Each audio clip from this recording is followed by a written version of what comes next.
Je vais maintenant sortir de Maya pour voir si le fichier des UV s'est bien exporté.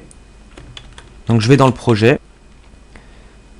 Donc dans le dossier images, j'ai bien mon TGA ici. Donc je peux l'ouvrir avec n'importe quel fichier qui ouvre par exemple des photos ou d'autres images en 2D. Donc je double-clique. Et donc je vois ici que mon UV s'est bien exporté.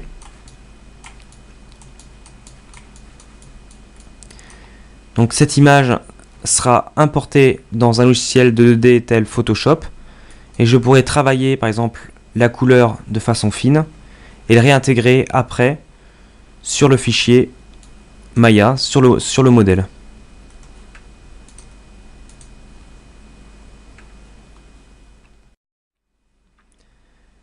Donc un travail important de texture a alors été fait sur Photoshop. Donc je vais vous montrer tout d'abord la texture couleur qui va être appliquée sur l'éléphant. Donc je vais dans le projet, je reviens en arrière. Donc je vais dans source image. Donc la texture couleur ici, donc 2K, ce qui veut dire en 2048. Je double-clique. Donc on a ici la texture de l'éléphant. Donc un travail important a été fait à partir de photos que j'ai agencées et que j'ai mis à niveau pour qu'on ait l'impression d'une globalité au niveau de la texture. Certaines parties sont aussi dessinées à la main par-dessus. Il est aussi très important de se débrouiller pour que au niveau des jointures, la texture boucle, par exemple au niveau de la jambe, que la texture ici soit la même que de l'autre côté, pour qu'on ne voit pas, ou le moins possible, les jointures au niveau du modèle 3D.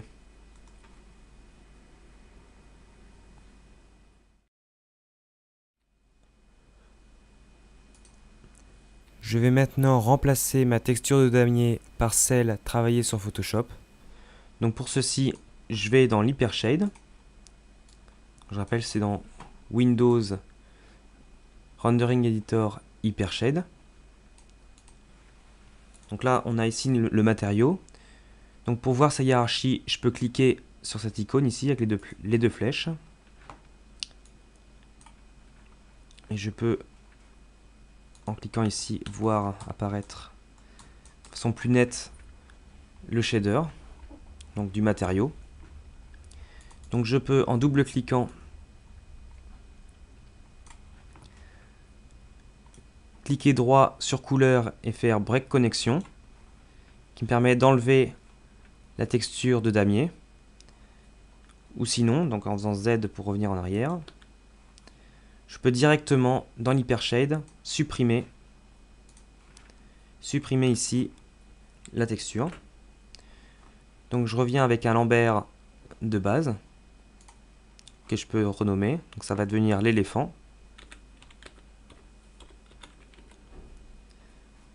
Plutôt corps éléphant. Donc entrée. Et donc maintenant je vais lui appliquer la texture. Donc pour ceci, je double-clique sur le Lambert. Et donc je vais ici sur le petit damier, je vais dans File et je vais chercher ma texture couleur 2K.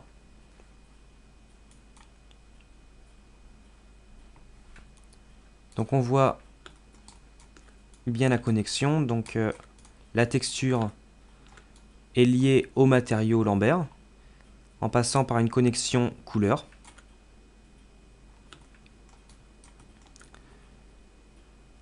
Donc l'éléphant a bien été texturé. Donc on voit que le matériau va aussi sur les défenses, sur les cils, sur la queue. Donc je vais l'appliquer uniquement au corps. Donc pour ceci, je vais sélectionner l'éléphant, désélectionner le corps avec CTRL, et donc appliquer par exemple le Lambert 1 au reste pour appliquer plus tard des matériaux différents. Donc avec clic droit, Assign Initial Shading Group to Selection. Voilà. Pour mieux voir la texture sur l'éléphant, je vais smoother l'éléphant. Donc ici, smooth. Donc on observe que la texture n'a pas été déformée par cette opération de lissage. Donc on voit que les transitions sont travaillées de telle sorte qu'on ne les voit pas ou peu.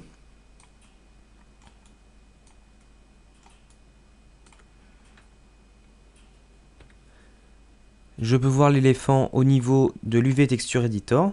Donc je l'ouvre, je clique sur l'éléphant. Donc je vais repasser en objet non lissé. Donc division 0. Donc je peux voir la texture telle qu'elle s'applique en cliquant sur cette icône ici. Donc ça me permet de voir précisément où la texture se pose. Alors si j'ai un petit calage à faire, par exemple au niveau de la défense ici, je peux tout à fait sélectionner mon point UV ici, le bouger et voir directement le résultat sur le modèle.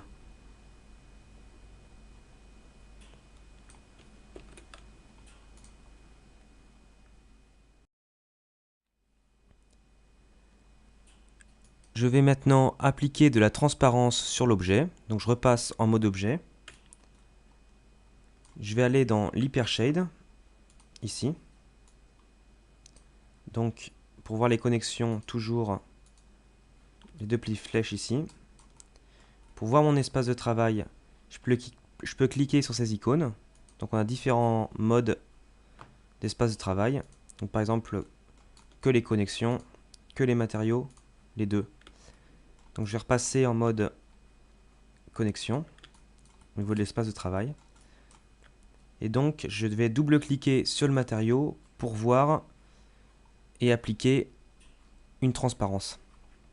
Donc je vais sur l'icône ici et je vais lui appliquer une texture qu'on appelle procédurale, donc une texture qui est créée par l'ordinateur et qui a des niveaux de gris ici par exemple, celle-ci.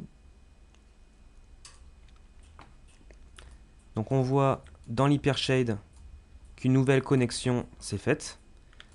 Donc c'est une connexion qui va dans la transparence de l'objet, corps, éléphant, transparence. On voit sur le matériau qu'on a des zones opaques et des zones transparence. Il y a plusieurs niveaux de transparence sur le matériau, sur le lambert de l'éléphant. Donc ces différents niveaux sont liés aux différents niveaux de gris qu'il y a sur la texture, ici procédurale. Si je reviens dans ma vue 3D, je vois que les informations de transparence ne sont pas indiquées dans la vue. Donc il va falloir que je passe maintenant par le rendu, donc le calcul de l'ordinateur, le calcul d'image, pour voir le résultat de mon travail de texture. Donc je vais dans la status line et je clique ici sur cette petite icône pour avoir le rendu de l'objet.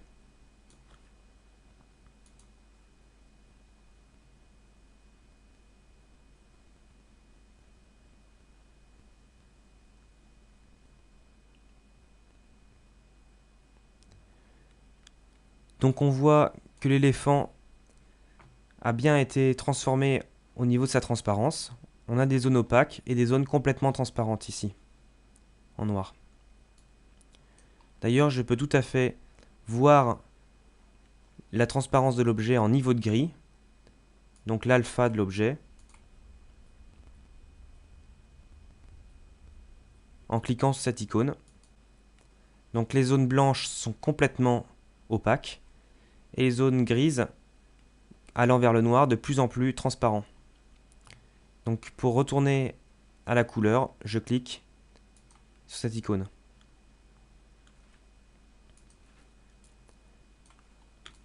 je vais supprimer cette texture qu'on vient de mettre. Revenons sur Sup. Je vais casser la connexion couleur pour que ce soit plus clair. Et je vais lisser mon objet. Donc dans l'historique, j'avais mis un smooth, donc je le remets à 1.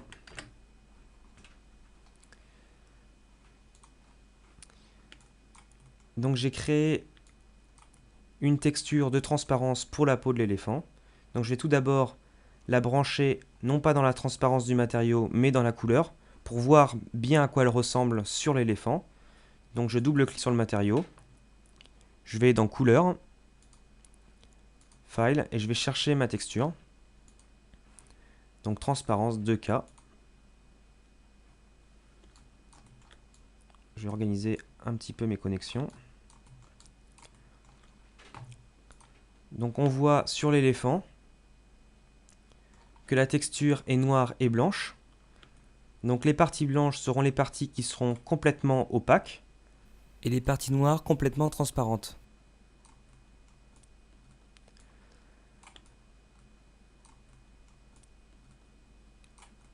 Donc je vais maintenant casser la connexion et appliquer cette texture au niveau de la transparence du matériau. Donc je pourrais tout à fait aller la chercher ici. Mais je peux aussi, si j'ai cliqué sur mon matériau, avec le bouton du milieu sur la texture, glisser dans la transparence, ici. Et je vais maintenant faire un rendu de l'éléphant pour voir le résultat.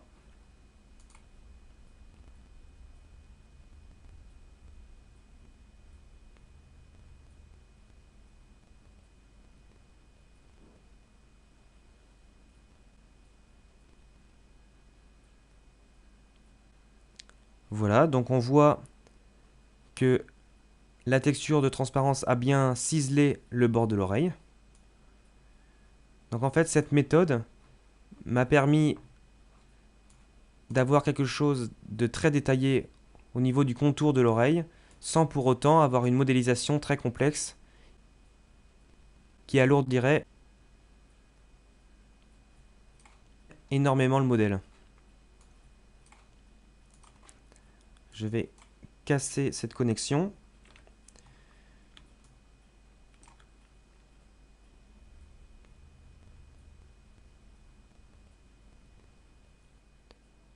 Il y a un autre cas de transparence intéressant au niveau des cils. Donc j'ai créé dans Photoshop une texture de cils et j'ai travaillé une transparence dans ce même fichier. Donc j'ai travaillé ce qu'on appelle un alpha. Et donc je l'ai sauvé en TGA, donc pas en 16 bits mais en 32 bits, pour avoir les informations liées à la transparence. Donc je vais créer un nouveau matériau. Donc je clique droit, je fais Create matériau Lambert, je vais créer un Lambert encore. Je double-clique sur le matériau. Et donc je vais chercher ma texture de cils et je vais d'abord la brancher en couleur. Donc cils. Donc on voit qu'il y a deux connexions maintenant au niveau du matériau ici. Donc une connexion ici en couleur et une connexion en transparence. Si je double-clique sur le matériau, je vois que les deux paramètres couleur et transparence sont occupés par une texture. Donc je vais maintenant appliquer le shader sur l'objet, donc sur les cils. Donc je les sélectionne. Je clique droit sur le matériau et je vais sur Assign matériau to sélection. Donc si je m'approche du cil ici, je clique dessus en appuyant sur F. Donc je vois que j'ai bien des informations de couleur, mais aussi de transparence.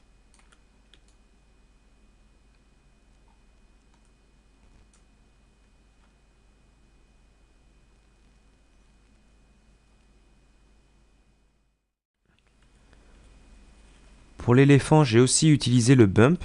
Alors le bump est une texture en niveau de gris qui simule le relief sur la peau lisse de l'éléphant.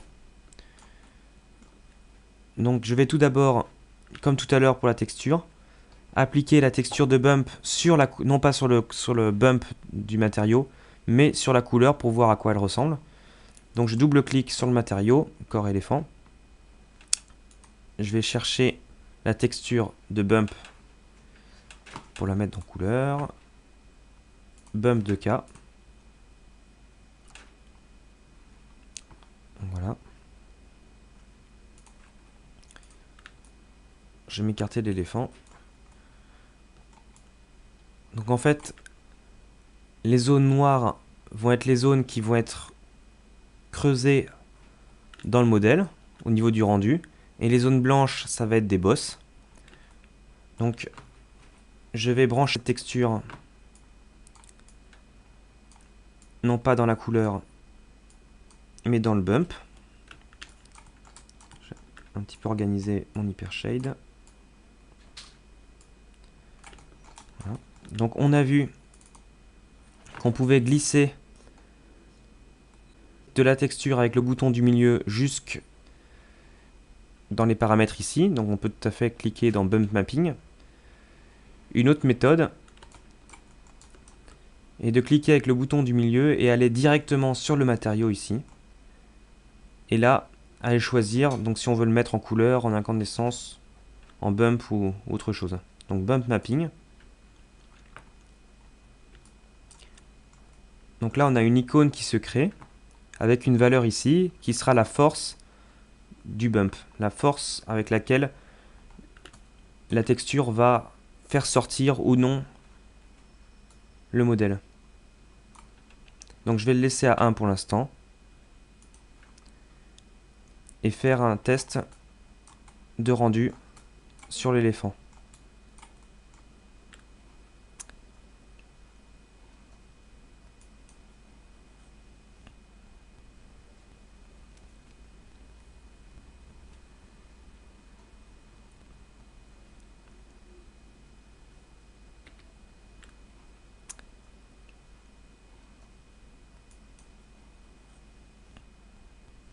Donc on voit bien ici ce que le bump apporte au rendu au niveau de la peau de l'éléphant. Donc à noter que le bump ne crée pas de volume sur les bords de l'éléphant, mais uniquement à l'intérieur du volume.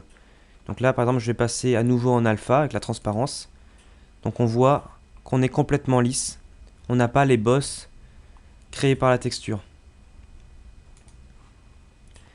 Donc par contre on est un petit peu fort au niveau du bump, donc on peut tout à fait régler en double-cliquant ici, régler sa force. On peut mettre par exemple 0,2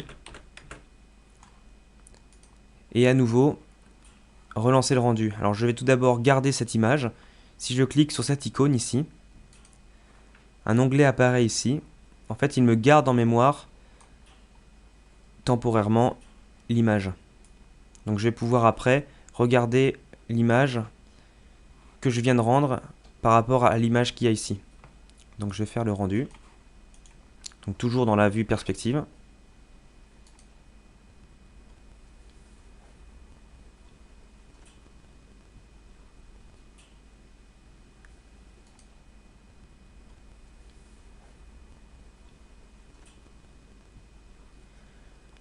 Le volume semble ici beaucoup plus crédible. Donc je peux comparer par rapport à l'image d'avant. Donc on a quelque chose de beaucoup plus fin. Donc je vais garder l'image aussi, à nouveau. Et je vais maintenant brancher les autres textures, donc en couleur. Toujours avec le bouton du milieu sur le matériau, couleur. Mais aussi transparence. Si je clique sur cette icône ici, je recentre sur l'objet.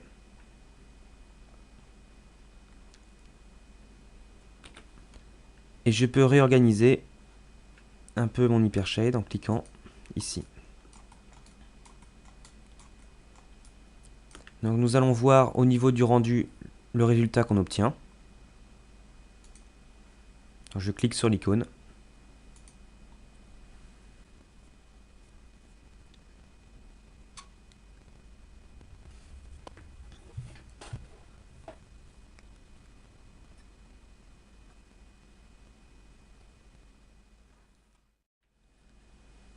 La dernière texture que j'ai utilisée sur la peau de l'éléphant est la texture de spécular. Le spécular, c'est la brillance sur l'éléphant. Donc, je vais tout d'abord changer le matériau, parce que là, nous avons un matériau qui s'appelle un lambert. Donc, quand je double-clique, lambert. Donc, il n'y a pas d'information de brillance. Donc, je vais le changer et je vais mettre un blin.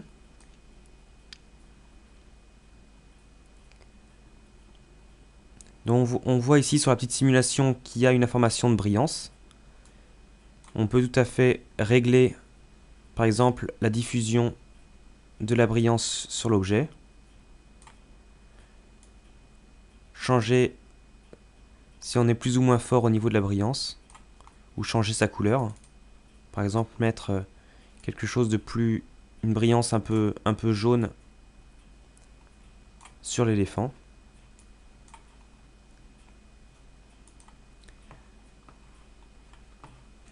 Donc on va voir au niveau du rendu ce qu'on va obtenir avec cette brillance.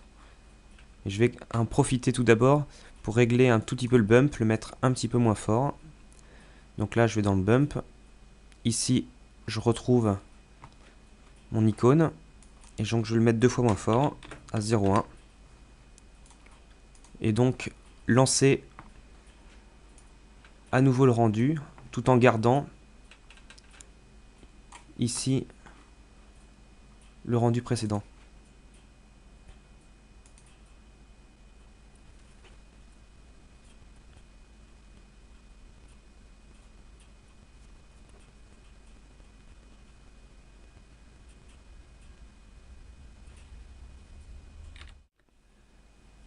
Donc je vais à nouveau garder l'image et la comparer à celle d'avant, donc celle avec le lambert. Donc on voit qu'on a une brillance sur tout l'éléphant de manière homogène. Donc là, la brillance vient de la lumière qu'il y a par défaut dans Maya. Si je crée une lumière et que je la bouge, évidemment la brillance va bouger sur le modèle. Mais là, la brillance est homogène ici.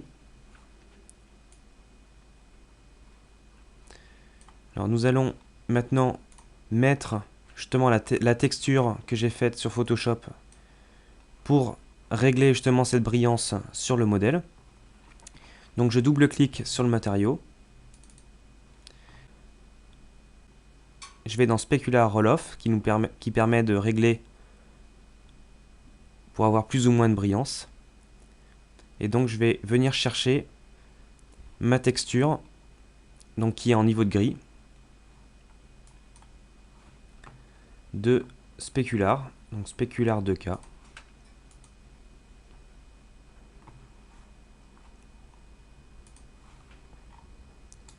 Je vais à nouveau organiser mon Hypershade.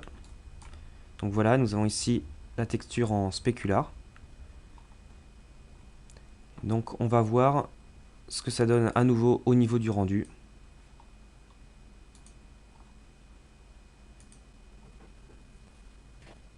A noter que l'on a une brillance sur la partie transparente de l'oreille. Pour l'enlever, il suffit de mettre du noir dans la texture de brillance au niveau de cette zone. Le noir étant pour Maya synonyme de l'effet à 0.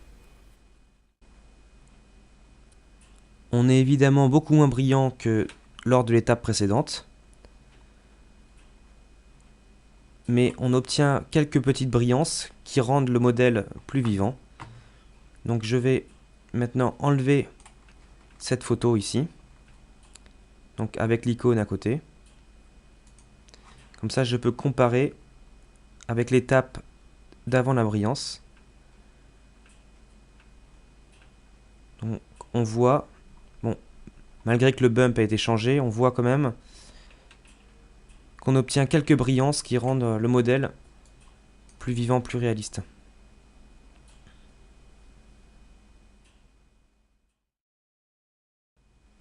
Pour finir, au niveau de la texture, je vais texturer les objets qui n'ont pas encore été texturés. Donc par exemple, les défenses ici. Donc je vais dans l'hypershade, je vais créer un nouveau matériau. Donc je vais créer directement un blend parce qu'on aura une petite brillance dessus. Donc je vais la nommer défense. Je vais appliquer une texture dans la couleur. Donc défense ici. Je vais appliquer le matériau sur les objets, donc avec le bouton du milieu sur les objets ici.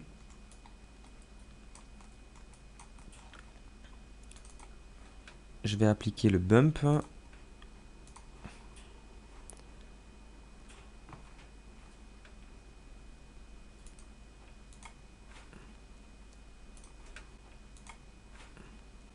Défense bump.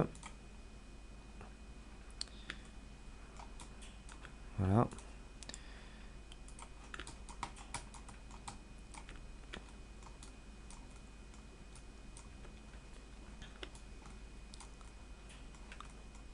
Je vais créer un nouveau matériau.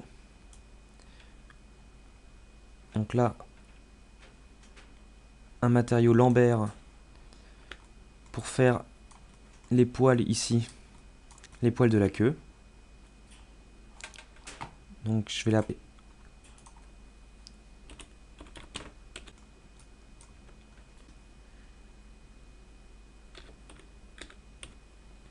poil 1 par exemple.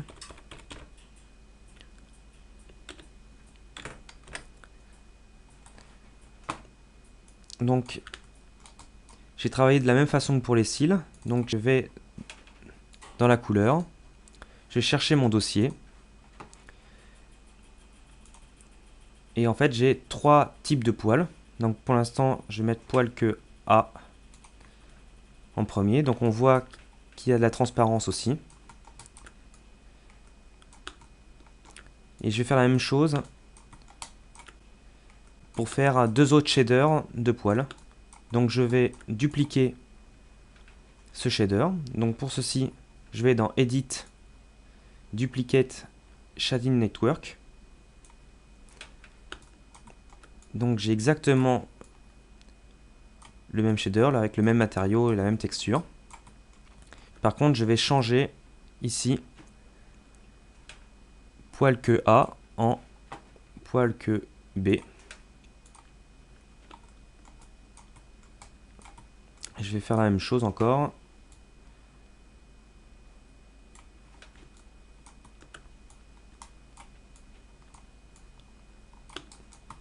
Pour poil queue C. Je peux aussi cliquer ici, remplacer le nom. Donc voilà, donc j'ai trois sortes de poils ici pour pas qu'on sente la répétition dans les plaques. Donc maintenant je vais ouvrir l'outliner. Ici, donc qui est aussi dans Windows Outliner.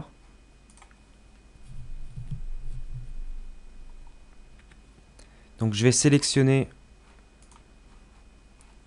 un certain nombre de plaques ici. Donc on va voir combien de plaques forment la queue. Donc on en a 7. Donc par exemple je vais sélectionner les trois premiers et je vais appliquer poil 1. Donc je clique droit, Assign Material to Selection.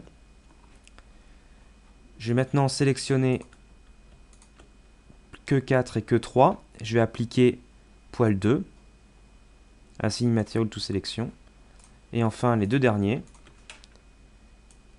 que je vais mettre sur poil 3. Voilà.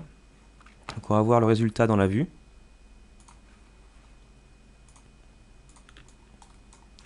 Donc, je désélectionne. On voit que les poils ont été simulés ici. Et pour finir, je vais ajouter un matériau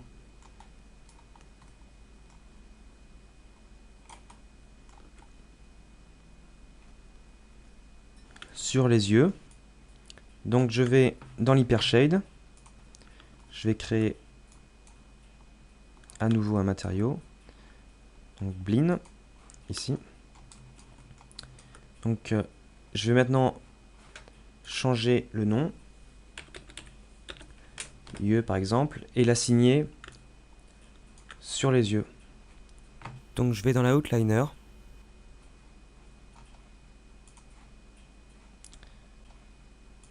je vais sélectionner les deux yeux, et donc avec le clic droit, assigner le matériau aux yeux ici. Je vais me rapprocher.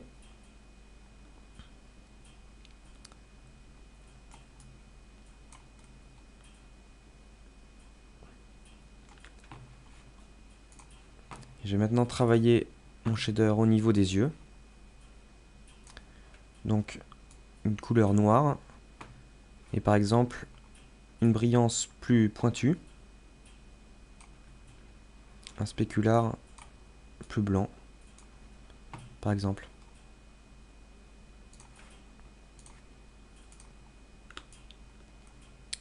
Donc nous avons placé toutes les textures sur l'éléphant. Nous pouvons maintenant passer au chapitre du rendu.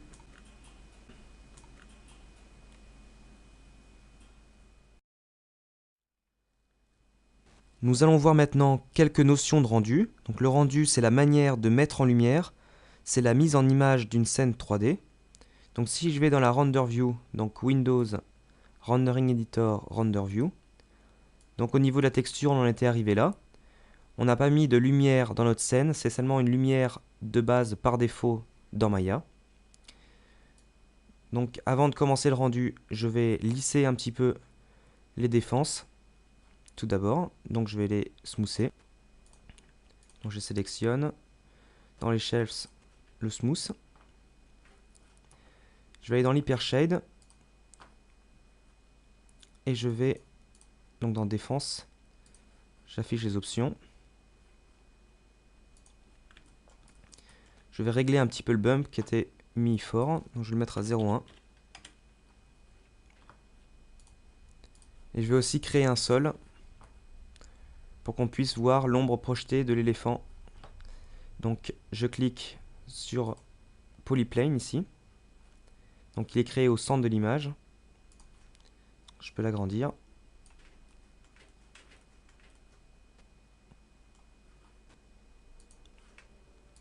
Voilà, donc on peut commencer maintenant la mise en lumière de l'objet. Pour créer une nouvelle caméra dans mon espace 3D, je vais dans la barre des menus, Create Camera, Caméra. Je peux évidemment la renommer Cam par exemple. Je peux bouger la caméra comme n'importe quel objet, en translation, en rotation. Pour m'aider dans la rotation, je peux aussi afficher son point de visée en cliquant sur cette icône ou en appuyant sur T et positionner le point de visée. Pour voir à travers la caméra, je vais appuyer sur la barre espace, aller par exemple dans la vue top, je vais dans Panel, Perspective, Cam. Donc là, on voit ce que voit la caméra. Donc si je bouge dans ma vue perspective, on voit le résultat à gauche. Donc pour l'animer, il suffit de me positionner une clé, donc en appuyant sur S. Je peux aussi positionner une clé dans la channel box avec le bouton droit. Me positionner par exemple à l'image 24.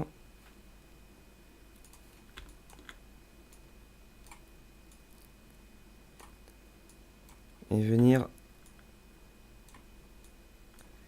animer la trajectoire.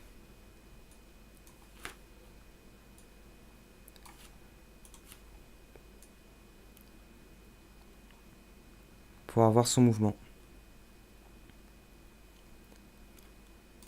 Je peux aussi ouvrir le Graph Editor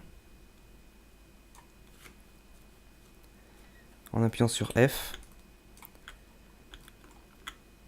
voir la courbe d'animation, par exemple en translate Y, tout comme n'importe quel objet.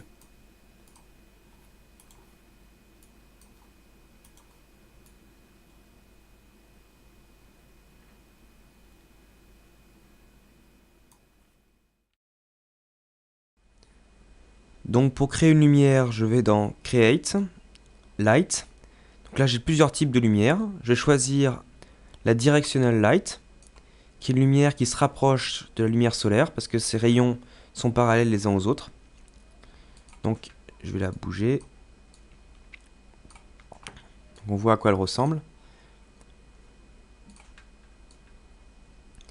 Donc je peux choisir l'orientation de ma lumière, donc soit en la bougeant comme ceci, de façon conventionnelle.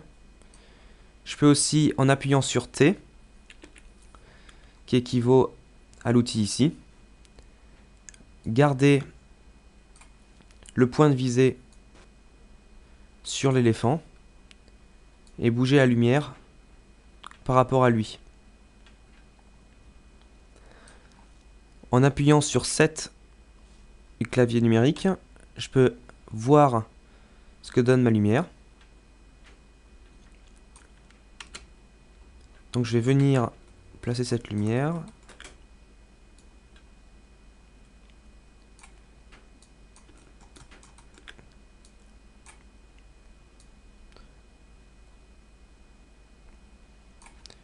Comme ceci par exemple.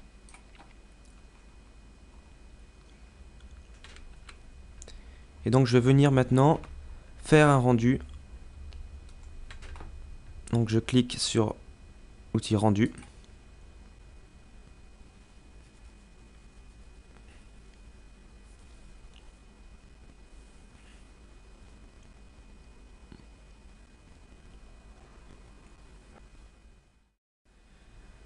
Je vais garder ce rendu, alors toujours en cliquant sur l'icône ici.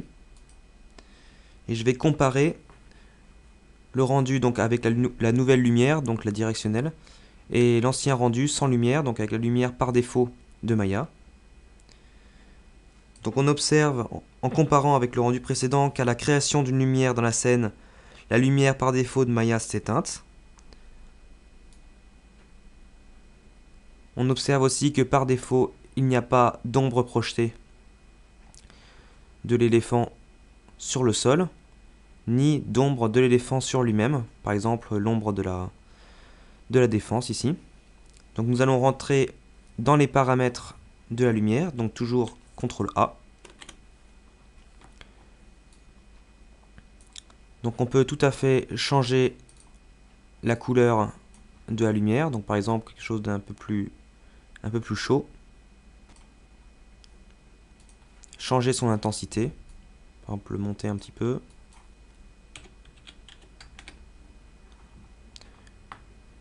Nous allons voir le résultat.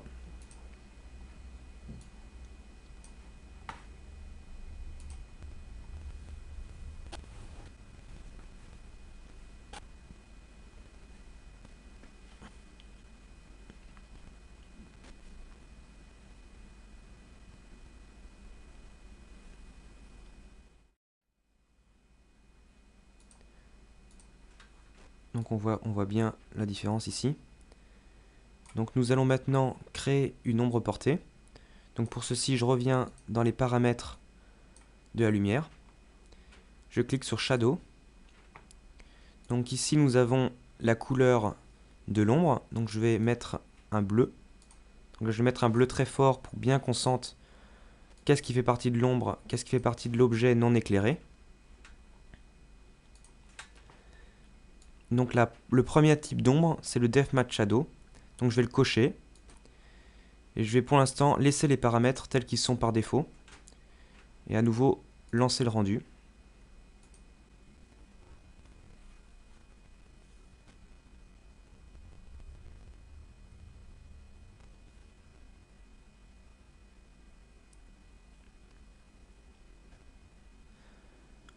On voit bien les parties qui sont des ombres projetées ici. Donc par exemple l'ombre de la tête sur l'oreille ou l'ombre d'éléphant sur le sol. Donc on voit aussi que l'ombre n'est pas très définie. On voit des petites marches ici. On a des petites incohérences. Donc c'est dû au fait que la texture de l'ombre est à 512 en taille ici. Donc on va voir ce que ça donne si on la monte par exemple à 1024.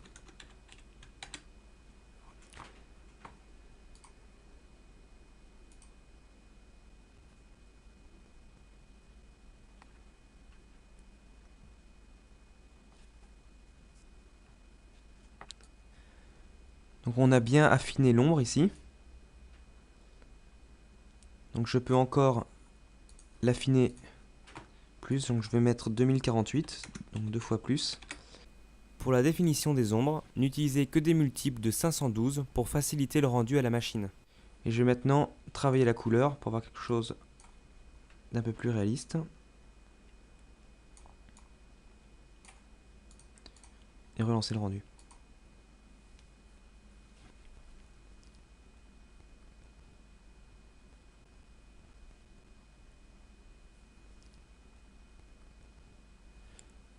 On va voir maintenant comment flouter l'ombre portée. Donc pour ceci, je vais toujours dans les attributs de la lumière et je vais passer le filter size à 5.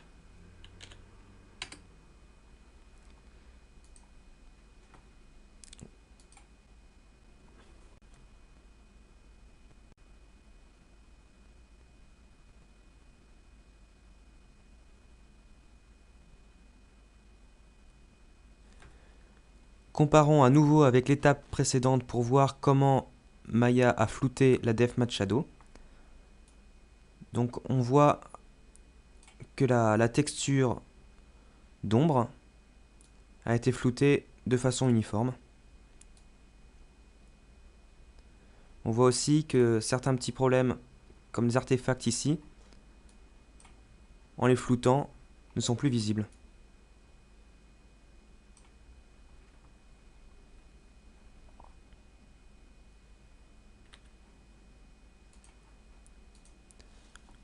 L'option ici, le bias, permet de décaler artificiellement le projeté de l'ombre.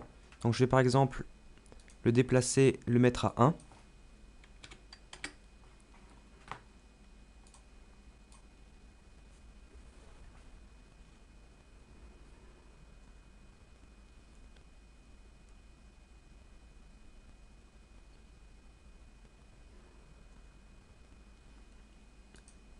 Avec ce paramètre, on a plus l'impression que l'éléphant pose sur la plaque. Donc avant, on avait ceci. Donc on avait l'impression que l'éléphant était un peu au-dessus de cette plaque.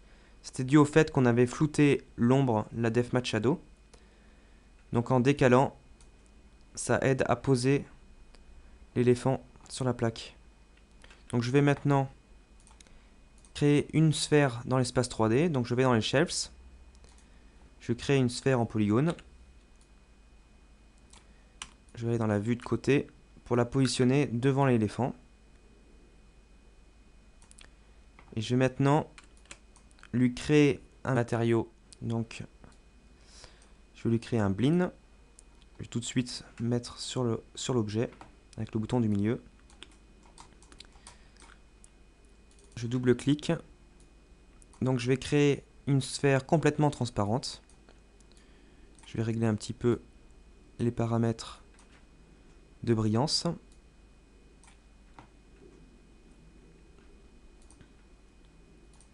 Donc là, elle n'est pas apparente dans la scène, mais elle est bien présente si je clique dessus. Nous allons donc voir comment les Depth Matte Shadow réagissent par rapport à un objet transparent. Donc pour ceci, je vais à nouveau lancer le rendu.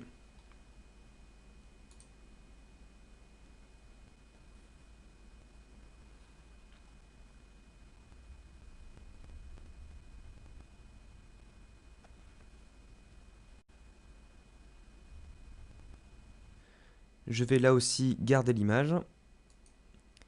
Donc on voit que la sphère s'est matérialisée dans la vue uniquement par sa brillance.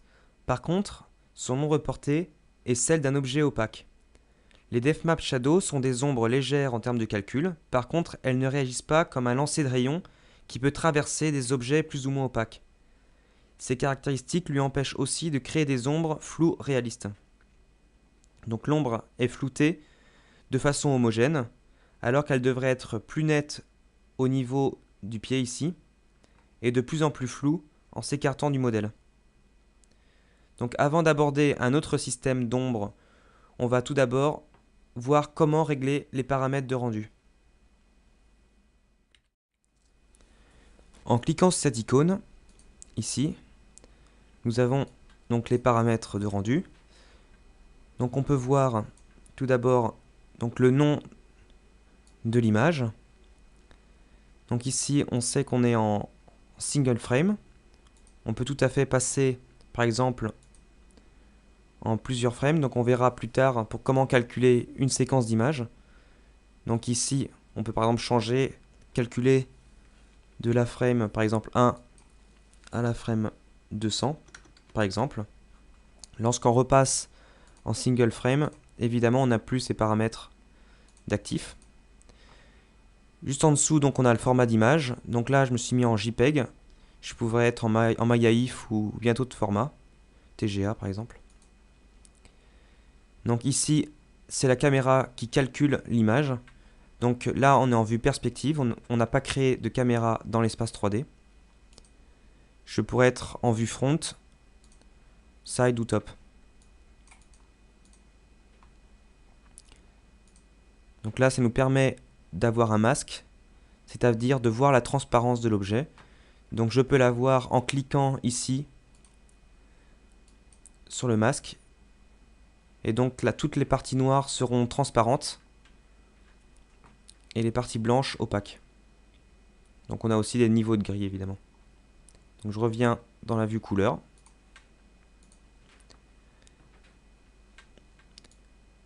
Donc ici nous avons le format, la taille de l'image. Donc là je me suis mis en format PAL. Donc c'est du 720 576 en termes de pixels. Je pouvais tout à fait être par exemple en 640 480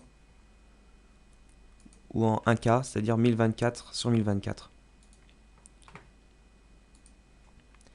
Si je me mets par exemple en A4, je peux ici changer le paramètre. Donc ça c'est un nombre de pixels. Je peux me mettre en centimètres. Et par exemple choisir la résolution. Donc là je suis en 300 dpi. Donc je vois par exemple que si je baisse ici la résolution, évidemment je baisse la taille des pixels.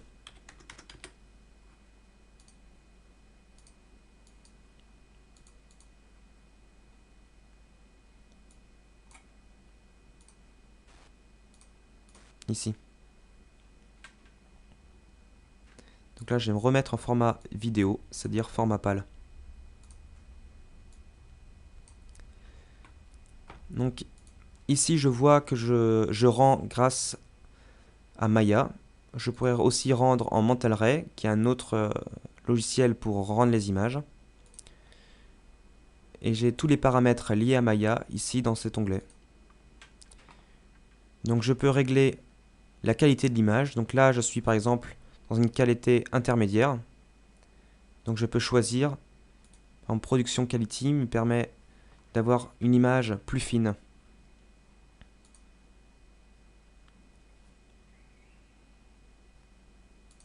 Donc je me remets en intermediate quality. Donc le prochain système d'ombre que nous allons voir, c'est le ray tracing. Donc si je sélectionne ma lumière ici, donc CTRL A pour avoir les paramètres, je vais cocher ici Ray Trace Shadow. Donc on voit qu'on ne peut pas avoir les deux systèmes d'ombre en même temps. Donc la DefMap c'est décoché. Et donc pour voir les ombres apparaître dans la scène, je suis obligé ici de cocher le Ray Trace. Sinon l'ombre n'est pas apparente. Donc par exemple si je le décoche, je vais à nouveau faire un rendu.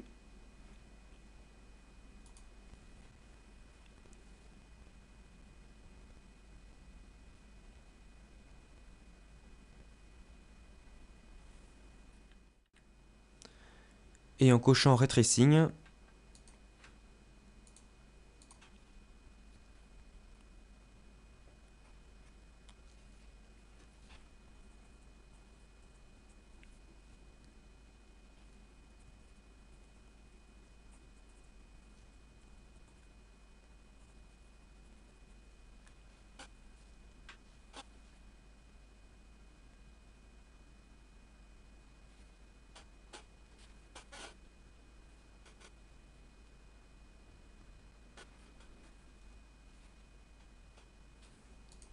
donc lorsque je suis en mode Ray Tracing, je peux voir mes ombres Ray Trace. Donc là on voit bien que la lumière prend en compte, l'ombre prend en compte l'objet traversé, donc sa transparence, ici et ici. Donc par exemple si je regarde l'image d'avant en DefMap, maintenant en Ray Trace. Donc il y a aussi dans le Ray Trace les réflexions et les réfractions par défaut. Alors je pourrais tout à fait ne pas les avoir si ici dans les renders global je mets réflexion et réfraction à 0. Je vais en profiter pour utiliser cet outil ici qui permet de prendre l'objet sur une région que l'on souhaite en ouvrant et en cliquant.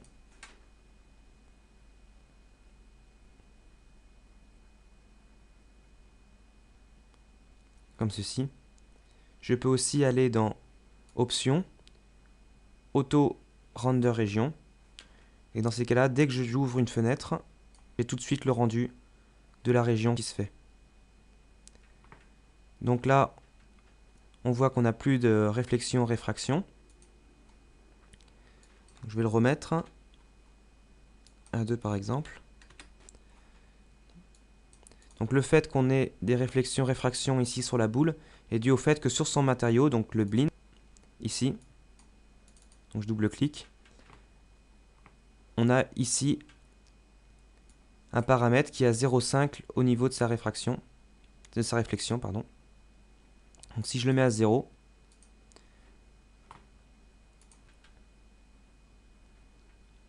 je n'ai pas de réflexion. Même si c'est coché dans les renders globals. Donc je vais le remettre, par exemple à 0,3.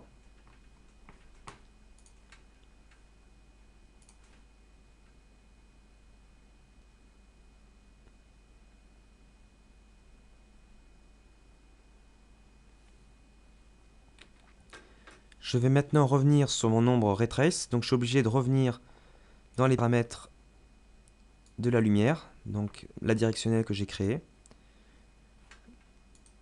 Donc ici. Et je vais maintenant la flouter. Donc je vais en fait changer l'angle de rayon. Donc ici, je vais par exemple le passer à 5.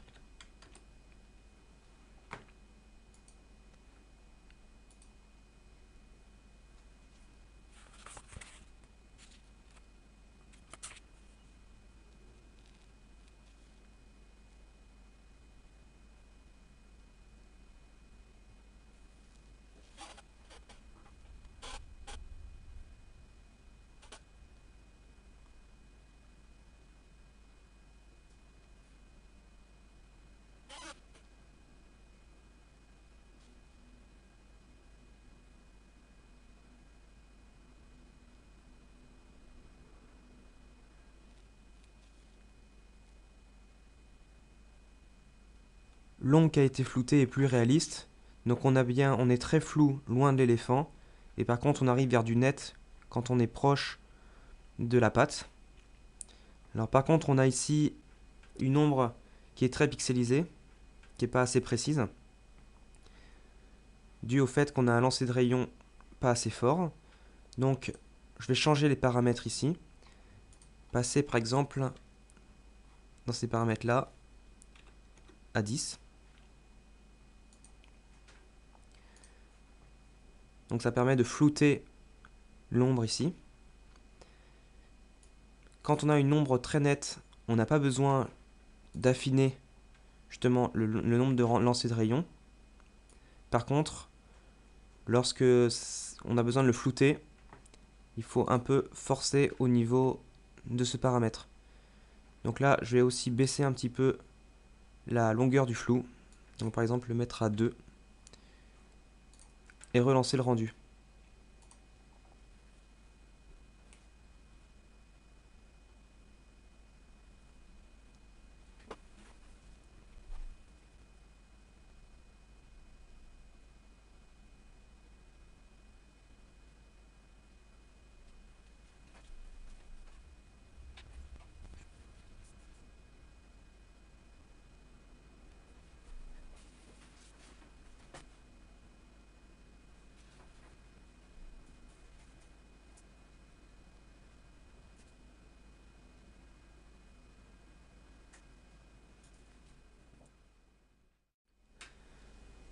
Pour travailler le rendu, il faut maintenant positionner d'autres lumières dans la scène. Donc je vais essayer tout d'abord de déboucher les ombres ici. Donc je vais créer une point light. Donc je vais dans Create, Light, Point Light. Donc la Point Light, c'est une lumière qui ressemble un peu à une ampoule. C'est-à-dire qu'elle éclaire tout autour d'elle. Donc je vais d'abord la positionner.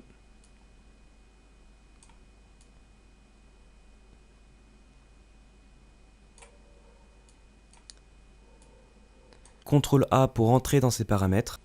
Je vais lui attribuer une couleur. Donc je vais forcer un peu pour qu'on voit bien son effet.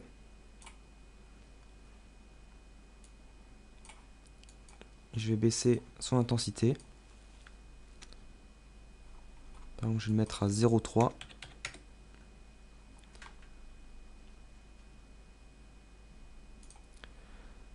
On a vu aussi que l'œil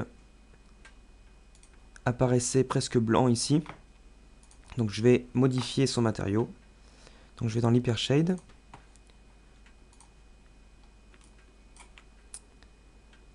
Et je vais transformer le matériau ici. En double-cliquant les paramètres. Je vais mettre sa réflectivité beaucoup plus basse, par exemple 0,1. Et je vais affiner encore le point ici. Et baisser peut-être l'intensité de la couleur de son spécular. Le specular color, c'est la couleur renvoyée par la brillance du matériau. Donc je vais pouvoir à nouveau relancer le rendu. Donc aussi je peux le lancer par ici pour choisir la caméra.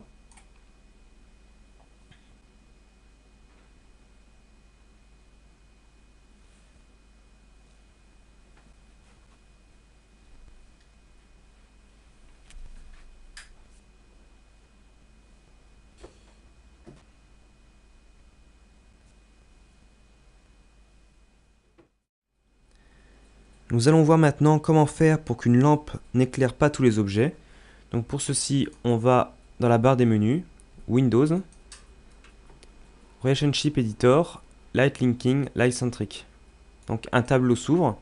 On a d'un côté les lumières de la scène, de l'autre les objets. Donc je vais cliquer par exemple sur la directionnelle, donc notre lumière solaire de la scène. Et je vais par exemple décocher la sphère ici. Je vais prendre la point light et je vais enlever les deux défenses, donc gauche et droite. Donc je vais rendre une partie pour voir ce que ça donne.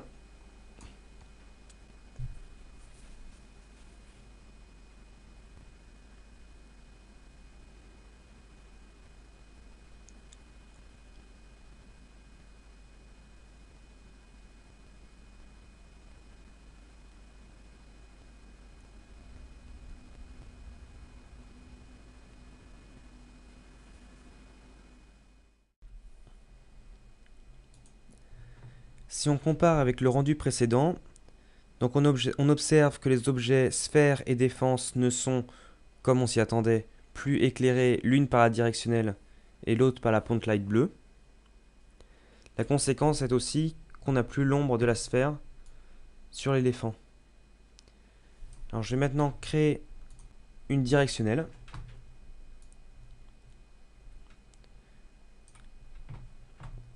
Donc avec T, on a son point de visée. Donc je clique sur le carré. Et avec V, je vais snapper sur l'éléphant. Maintenant, bouger ma lumière.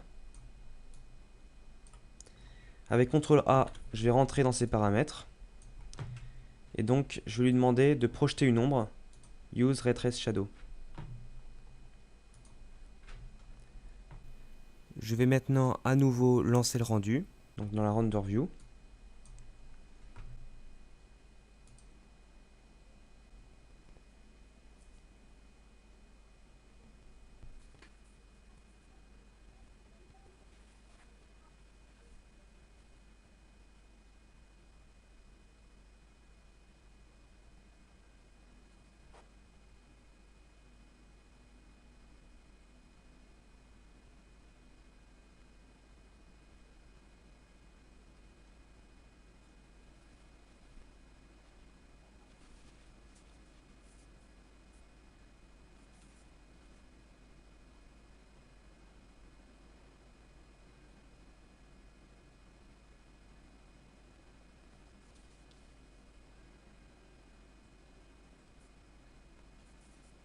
Donc je vais à nouveau comparer avec l'image précédente.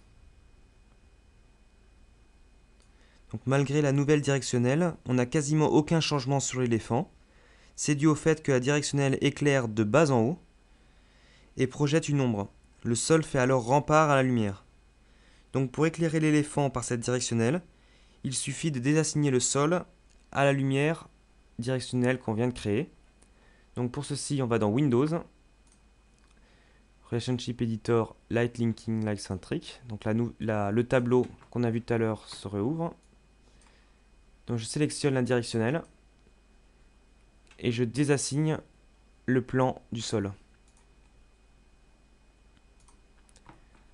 Je vais à nouveau faire un rendu région.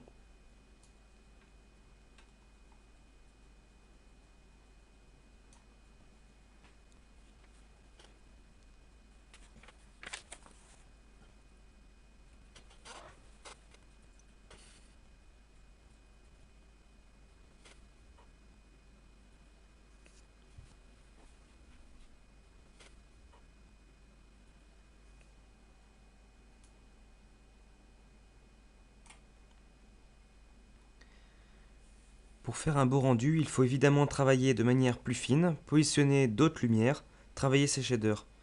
Il est aussi intéressant d'explorer le moteur de rendu Mental Ray, qui est de mieux en mieux intégré dans Maya. Alors nous allons maintenant passer au setup, travail qui précède l'animation, pour rendre notre personnage animable.